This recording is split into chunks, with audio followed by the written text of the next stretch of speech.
I hate the winter. Best part of my morning is when I get to push the heated seats on the way in. By the time I get here, I feel like I'm a new person. How you know you've made it is a heated steering wheel. That's yeah. ooh, that's the top 1% right there. That almost makes me want to get a new car. That alone. I feel like that would be so nice. You're just like, my If you guys want to take my truck around the block, it is nice. You do have a heated. Oh yeah. Oh my It's a god. Kevin's the top fucking game 1%. changer. Ooh. Eat the rich. Start with Kevin. It's a game changer. I'm over here with my gloves driving. I will say, My like, 2013 Yeah. car. Yeah. once you like do things in your life, it's hard to go back. It's hard to like go back to not a heated steering wheel after you have one. Yeah. So don't Yeah. get one until you're ready to commit. It's a long-term commitment. It's a lifestyle. It is. Navigate and traverse the world now. Are we recording this banter? Yeah. 'Cause I'm trying to get the microphone. Oh. Trying to get the microphone right. I'm just not happy with what POV, you're in a cave. Yeah. All right. So let's get into this episode 3 of AI. We have done 3 prior podcasts. We did 2 on AI, so this will be our third AI one. The first one was about the bolt-on AI CRM traps. Don't bolt on 3 different AI things. Buy one software that does everything.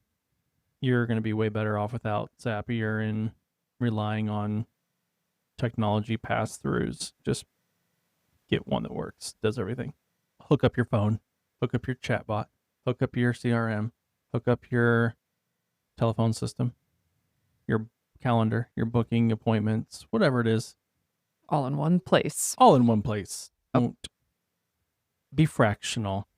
If you half-ass in, you're going to get half-ass out. All right, so there's that one. If you haven't listened to that episode, go back and listen to that one. The other one was about AI employees and the AI agent that acts as an employee that can do basically receptionist level front desk stuff. Everything but, interact with people at the front desk. If it's online, if it's phone calls, again, appointment bookings, how you want to navigate people through communicating your brand and stuff, like, the knowledge hub of giving them all the things you would do for a normal human when you onboard them. So this episode is about the creative, the art side of AI. As marketers, we have a couple different things that we have to think about. Oh, also I should mention this is a 3-person podcast today. So we have me, Lauren, and Maggie. Hello. We haven't had 3 mics live at the same time before, so we'll see how that goes. We're moving up in the world. Maggie, what AI creative software do you use, and what capacity are you using AI for? Well, let's see. I've used that a little bit for some shorter B-roll type stuff. The Canva AI function is actually kind of nice. They give you some custom templates if you plug in that stuff. So I've played around with that a little bit. The Gemini, I've used that to, like, if we get super blurry pictures, you can put the blurry picture in and it'll clean it up. But that's about all I've really played with on the creative side of things. And in what capacity do you leverage Sora, Canva, and Gemini? What outputs or what channels are you putting those outputs on? Social media, website, YouTube? Like, what are you? I've mostly used it for social media just because I haven't really done a ton of stuff with the website yet. I have mixed feelings about using AI for creative purposes, so I've been a little more conservative with it, but I'm open to the possibility. What are your feelings with creative? And let's open that can. Well, I mean, I think it's just controversial, the idea of people using AI for creative work, because, it takes from people's art. It mashes different art together to make something usable, and especially people using it for, like, creative writing and that kind of thing, it gets really touchy really fast, where it's like, did you actually create something? Are you an artist? Are you a writer? Like, did you actually create that? Or is it just you're taking advantage of technology and you're labeling yourself as something when you didn't really? Right. Not everybody. Some people freaked out about the Coke holiday commercial this year, the AI one, where the trucks, they've done it like 2 years in a row now, where they have, is it the holidays are coming? I'm not going to sing on this ever. Like, don't give me the, Come on. I'm not going to do the jingle, but like the holidays are coming and the Coke trucks are driving through the snowy forest and the little animals are popping out, and here comes the Coke truck. Last year in 2024, it was like the wheels weren't even spinning. It looked like the wheels were just like dragging across the snow. This year, AI has gotten better. The Coke commercial, in my opinion, I'm not a hater. I think it does fine. The wheels are spinning. The only AI real like ish thing is like the Coke truck in one frame has like the big semi with like the 4 wheels in the back, kind of thing. And then like it goes around the corner and it cuts to a different frame and it's like, oh, now it's not the same semi truck. It's like more like a box truck with 6 wheels instead of 4. The wheel counts on the 8 wheels instead of 6 wheels or whatever. So people are like, oh, AI is not good. I'm like, nobody's looking at the wheels on the truck though. It's a Coke commercial. It saved them a lot of money to have a team of 4 people do that. And At the same time, Coca-Cola is a global brand and they could afford to pay an artist or a team to make this, but they're choosing to save money by using AI. I was going to say that because they're such a worldwide business, do they really have to put as much effort into their commercials because they're going to sell Coke anyway? So I think people Fair get enough. upset about it, but it's like, oh, well. I'm buying Coke anyway. There's Yeah, Diet Coke in my exactly. fridge right what if, to your point, they're running global commercials. It's not just a holiday US ad that they're running. Yeah. They got a budget that they are probably producing 10 other commercials in other countries and other places and doing the non-holiday stuff. They're spending money on creative. They just seem to be in this like, let's try AI. And if we're not trying, then somebody else will be. And so I don't think it's like they're putting all their eggs in this basket. They're just like, this is what we do now. We try to do one AI commercial every holiday season, and every year it gets a little bit better because AI gets a little bit better. And what if they were like, and all the money we saved, we're going to give it to the homeless or a charity or, something like, I'm not saying that they're doing that, but what if they were like, because it's holiday season and we're going to give back, why don't we take the budget we would have given to, a video department and donate or something? And now you can't hate us for using AI. The PR backlash doesn't look good now. We're just trying to be good people. Who cares if the wheels aren't turning? Right. We just donated 1,000 socks or whatever. So I think that's new, the AI creative space.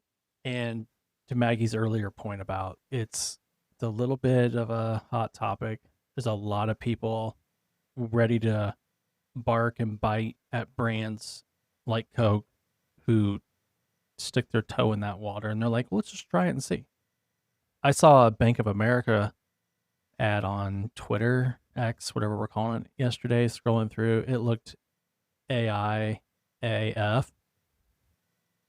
But I'm like, it was a B-roll clip that took like 5 seconds. It didn't even make any sense, but I'm like, that felt lazy. But Yeah, I could mean, part of see- it is yeah. the quality. Like if they've got 6 fingers and people have a third head, like obviously people are gonna be like, "Boo, you suck." But if it's fine and it's just a little bit, I don't think it's the end of the world. Yeah, I looked for 6 fingers. I looked for inconsistency in the lighting, or as the pan moves, does this guy have a beard and then all of a sudden he has a mustache and weird things that can happen.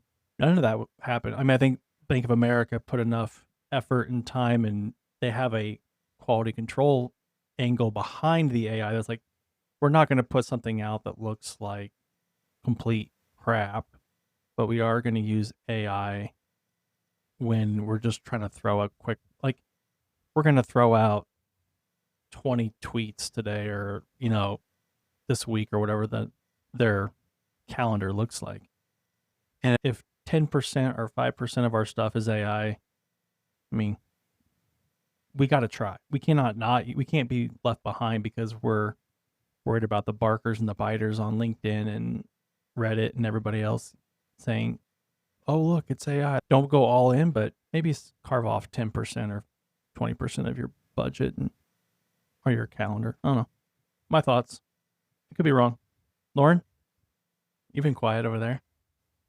I'm just thinking about like people are really skeptical of everything now because of AI. So it's like you want to think about like the tires aren't spinning. They're going to see that because they're very observant right now, trying to figure out what is and isn't AI. I mean, on social media every day I see, like this morning I was looking at pictures that are supposedly from space and everyone's like, oh, it's AI, it's AI. We don't believe anything. So I think there's a lot of skepticism and a lot of close examination of everything right now. And maybe kind of like what you said, Kevin, like Coke is just trying to get in the door and just try something out. But people are naturally skeptical of it. Yeah.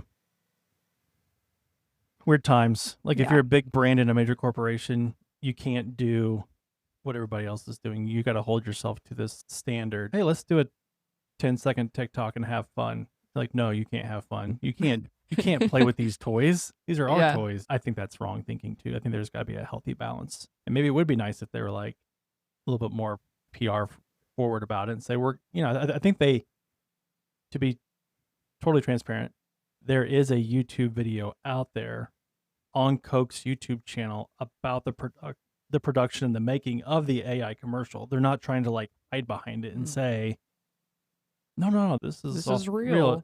They're like, no, we're trying to have fun and play in the space just like everybody else.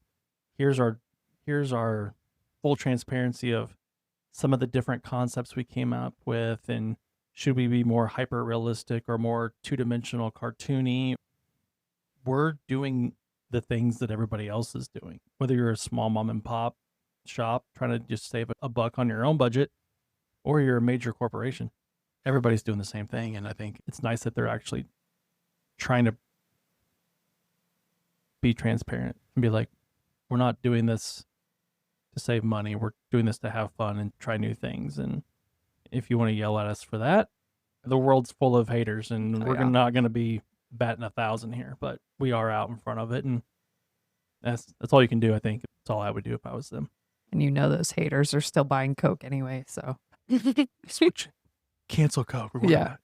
But when I go to the restaurant, that's what I'm freaking ordering. Who wants Pepsi? Yep. This is the banter that people like. Yeah. This is why people tune in. What AI creative art tools are you using, Lauren? I think we went into some of the AdCreative.ai, like AdCreative.ai website. We have an account there. Mm-hmm. Yeah, we were using that for a while, which, beginning days when we were using that, some of the brands we were using it for, it was a little basic and coming up with some interesting designs, but I think it was templated. Yeah, I mean, it was enough to be an ad. It wasn't necessarily, creative in the sense. I think it's gotten better. Definitely. I think Creative AI specifically, it's kind of a tool built for agencies. So companies like ours could quickly onboard a brand, put in their brand standards, get their hex colors in there. You like this shade of blue, this shade of green, or whatever it is on your brand. Here's your logo. Here's a couple of templates that we think will work. And it'll give you like 100 different versions of the same thing. Do you like a little swoop from the left, a swoop from the right? Do you like a little circle, a square? Like, it gives you all these things. And then at the end, it's pretty cool because then it'll tell you what it thinks. It'll be like, well, based on analytics or whatever, we think that this one is the best option. And then it kind of waterfalls all the different templates after that. Further down, it's like this one's 87% effective compared to this one. It's pretty cool. And it's really awesome because I think it can create mass. It's for the high volume social media accounts. Like, we have to do an Instagram reel a day. Think retail, think restaurants, think maybe gyms, people who are like, BOGO hamburgers this Thursday, check it out or whatever. You got to keep feeding that machine to keep people coming in or whatever. That's what I think the AdCreative.ai tool is really good at, is scale, because you don't have the budget or the time to sit there and really come up with original content on the fly that fast. It does a good job of that. The other one, kind of moving away from the ad side of things, more so maybe like creative things you put in blog articles or that sort of thing. I think we've tested out Claude a lot with its coding aspect of creating these interactive charts and graphs and things you can put on your website that are a little more exciting than just an image. Yeah, we shouldn't forget about the LLMs. LLMs, Gemini, Claude, ChatGPT, they can create images now, whether they're connected to a backbone, like I know ChatGPT can use Canva. I think OpenAI also connects to like connects to like everything now. Gemini will connect to Nano Banana. Banana's pretty cool now. It's kind of getting into everything. I was playing with a Google slide deck this morning, and there's a little button now at the bottom that says beautify this slide. I'm like, yeah, let's make this slide beautiful. And it did a really awesome job. I'm not gonna lie. I was like, Lauren, come check this out. It made my boring slide awesome. So even for presentations, proposals, PDFs, AI creative is just like a click away now to like, yeah, I did it. I mean, this is 1998 A work. Maybe even like 10 years ago. I can make a decent slide deck. I can put images and some template together, but the way AI has taken it and just been like subtle shadow, shades, effects, and like layers on it, I'm just like, that would take me forever to do it, and it does it in 10 seconds. That's what I was thinking, is like, we're not the graphic designer marketers. We do SEO, we do Google ads. We're not spending time, trying to create something completely original. That's just not what we do, at least in our agency. But I know a lot of other agencies, they have those graphic designers and people doing that job. Mm-hmm. If you're a WordPress website person and you're using Yoast or Rank Math or any sort of plugins with your website, I know they're all getting to be more AI creative art. Like here's a quick little like blog posting. You write your post. You need that featured image. Well, now AI can read your article, and you can click generate featured image as like an AI connector, and it'll make that featured image for your blog post for you. Yoast does that and Rank Math, or is it like a add-on type situation? Rank Math and Yoast will try to get you to like use AI creative to write the post and like do a lot of like the back end metas and AI, a meta description, all that. Elementor AI is kind of that extra level of AI now, where you have AI that can do that inside of WordPress. You don't have to go out to ChatGPT and ask it for an image anymore. It can just build it within WordPress. I've even used some other ChatGPT and Claude connections inside of WordPress. They're live websites. They're like throwaway domains, just practicing and not really putting it out there as like, hey, everybody, come look at this. I can create 40 articles in about an hour using Claude, which writes at a very high level with a simple prompt. Here's 40 titles. I want you to go write these topics. Here's how I want you to introduce, write, and end every single article, and use the AI generation for it. I mean, it created a few websites like that. I was going to ask because I couldn't remember if it just does the words or if it was also adding like a cover image to those articles. It's a two-step. It's an article first and then an image. It doesn't do it at the same time, but it will do it. If I just kick the can all the way down the road, what I'm seeing from an output or from an analytics perspective or a ranking or a site, whatever, it doesn't seem to have a whole lot of just love. AI doesn't just automatically gravitate towards those websites that have that content. Yes, content is king, and yes, you have to have that as kind of your base foundational layer, but you have to cook a lot more layers into that. You can't just write it and go, why doesn't this rank? Or why doesn't AI like it? Maybe we'll have a podcast about that later. But the last thing I also wanted to mention was the technology that we use to record this. In theory, this is art or this is creative. We're putting audio out there and we use AI to do this. We use a company called Descript. And once we're done, we don't spend a whole lot of time editing this whole thing. We can, in a click of a button, say, remove all the ums and all of Kevin's weird things or whatever I'm going to do.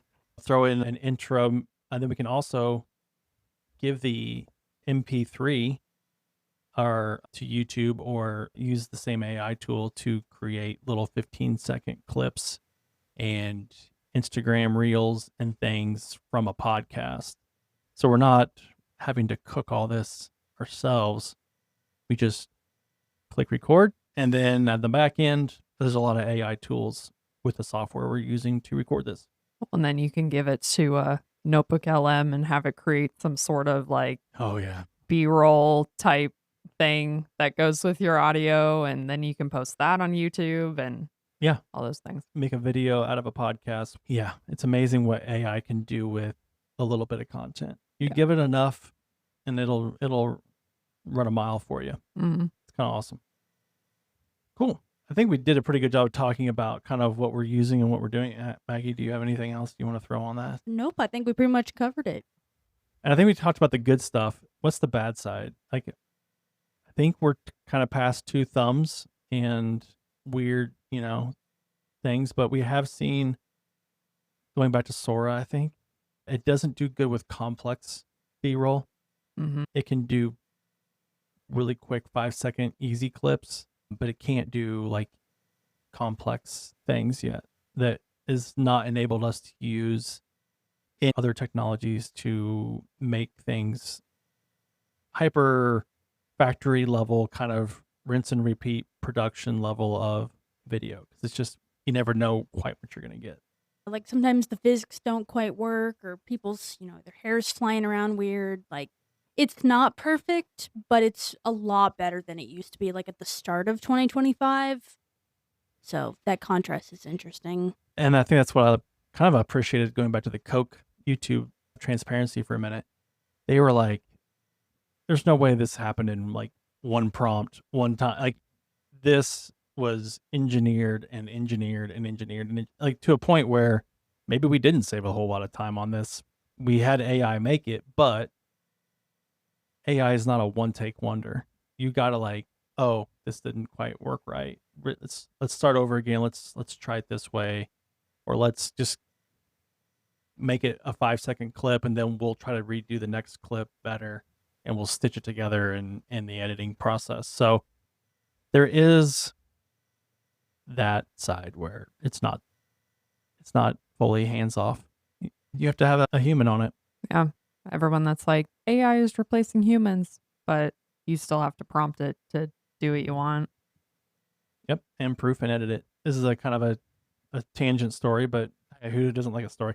I was looking at one of our AI tools yesterday, and since they're an AI software SaaS company, I was like, oh, they have an LLMs.txt. Let's check out their stuff. And I put this on LinkedIn yesterday, but I was like, one of the things I do is I use Gemini, because Google owns Gemini. Like, if you want an SEO tool or a good ranking brain to bounce things off of, ask Gemini. And I go, hey, tell me about this LLMs.txt file. Is it a good? Is it bad? How to make it better? And it fixed it, and it spit out a new piece of code for this SaaS brand that I won't name. And I looked at it, and the instructions in the original source code that I gave Gemini was telling it things that were wrong. So it was interpreting the original instructions wrong. And so the output to improve the file was going to be even more wrong, all the way to the point that it was giving 404 links in the file. I'm like, if you just took AI at its word and you just were like, oh, thanks, Gemini, you're the best, copy paste, you would have screwed yourself. You kind of have to have that human layer, is my point. Mm-hmm. I will use AI. I love some of the technology behind it and some of the automations and the time savings, but don't trust it. Do the human double check. That's where we're at right now with all the creative. Doesn't matter if you're a big brand, a small brand, just playing with it. It's not going to be perfect. It's going to make assumptions. That's what I find a lot, kind of going back to the writing side of it. It's like it has you write a blog, the information you find on the website, its products, that sort of thing. But even still, it's like giving me things that they're assumptions. You know, it sees the product listing and it's like, oh, they offer this. This is the benefits of that. And it's like, okay, well, that's actually not what the not product true. does. Yeah. Like, can we double check our work here? Or it's like they don't even offer that product. It's like, sure, it's related, Yeah. but they don't. Yeah. Close enough. Good try, buddy. You'll get them next time. Yeah. Okay. Well, I think we talked about the good, the bad. The other thing I kind of want to talk about is what type of strategies would you recommend to a business owner starting down the AI path? Is there any like quick wins, easy advice that you want to share? Maggie, Lauren, I don't care who goes for. Any thoughts? And if you don't have any, that's fine. Well, I think we've learned recently because we've had a few clients come in and they're just starting their social media. One thing I think with social media is like you have to just keep posting content over and over and over again. And for these brands that are just starting out, maybe it can be a benefit for them to use a template over and over again just to start getting their brand out there. Even though their social media is just getting launched, it's not original because it's just templated. Pros and cons, I guess. That's kind of a double-edged sword on that one. You still have to give it that human once-over. You can't just let it fly on its own and expect to get a great response. I think you still have a responsibility to double-check everything, read through everything, make sure things are factually accurate. When you write like SEO content, like are we writing it for Google or are we writing it for humans? And I think more and more what I find with AI is you have to write it more for humans because AI wants to give you that credibility. It wants to know that you're a credible brand. So if you are writing for humans, maybe that's more of an advantage in an AI world versus just, hey, AI, write me an article that's optimized for Google. Here you go. Yeah, because at the end of the day, it's still people that are consuming this content, reading these blogs and clicking the ads. Like, AI can't do that for us yet. Yeah, I think my final thought would be AI is kind of a law of averages. Like, it's not going to give you the most creative ideas. It'll give you ideas, but it won't be the funniest thing you're going to see today comes from AI, or the viral TikTok that you're going to see is going to be, oh, that idea came. I think it's just never going to be ahead of the curve because it indexes kind of like Googlebot the entire web. It sees kind of what's happened in the past and it kind of sees what's going on presently, but it doesn't know what's going to be the funny thing tomorrow. It can't really see tomorrow. It can see a lot of, I think that's kind of where like the music comes from in the AI world, which has been one thing we didn't talk about, but because we're not really making music, but some of the like the mashups and the AI overlay on some of these like 50 Cent songs and other things that are like really awesome, it's because they can stitch together past and present and make cool art that way. But they're not going to be like, and this is the future, because some human's going to come up with a funnier, better idea.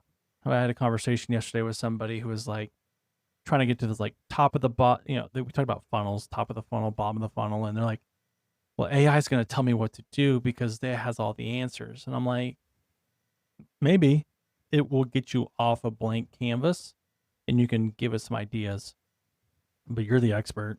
It's your business. It's your company. You're the one talking to customers every day. AI is not. So treat it like a really smart consultant that's going to help you get to where you want to go. But I guarantee you, a 99% guarantee, if you know your business better than AI does, your bottom of the funnel ideas and your questions and thoughts and how people approach the industry is going to be way better. It just is because you're in it. It's what you do. and they're just leveraging the average. And the average means there's going to be some bad things out there that it thinks are important, and you know that those are not important things. You don't think that. Well, AI doesn't know that, and AI is not going to be able to interpret that content or that advice from these consultants versus your consultancy or your expertise. So you need to always be cognizant of that and thinking about, I need to be me. At the end of the day, Lauren's right. When we write SEO copy, we write website content for people, you got to write for the humans, and you got to be you first. Layer on the AI as a assistant and a tool, not as the solution, not as the final say. Otherwise, you're aiming for the middle. You're aiming for the average, and average is not where you want to be. If you're average, you're not going to be winning. You're going to be average. So that's my final advice. Be you. Use it as a tool. Don't hate on code. You know, we're a little bit creative. We're not fully like all in creative as an agency. We're a little bit more on the analytical spreadsheet, ROI math. Let's try to make these ads matter and count and get clicks and traffic and conversions and revenue for people. Admittedly, we're not the most creative agency. So I think we kind of look at it maybe differently than other agencies too. I think when it comes to website development and website design, I'm definitely in the camp of tell me what you like, and I can probably just have AI copy paste and make it. I don't know if I need to reinvent any wheels anymore. All right. I think we're wrapping this up. I think I'm good. All No right. closing remarks. Well, I guess the teaser for next time will be final in our AI series, which is kind of the content piece and really getting into how we're going to close the loop on this series and how you need to kind of have a master plan across all of the things we've talked about so far. So stay tuned for that, and then we will get this one live as soon as possible. See ya. Thanks, everybody. Bye.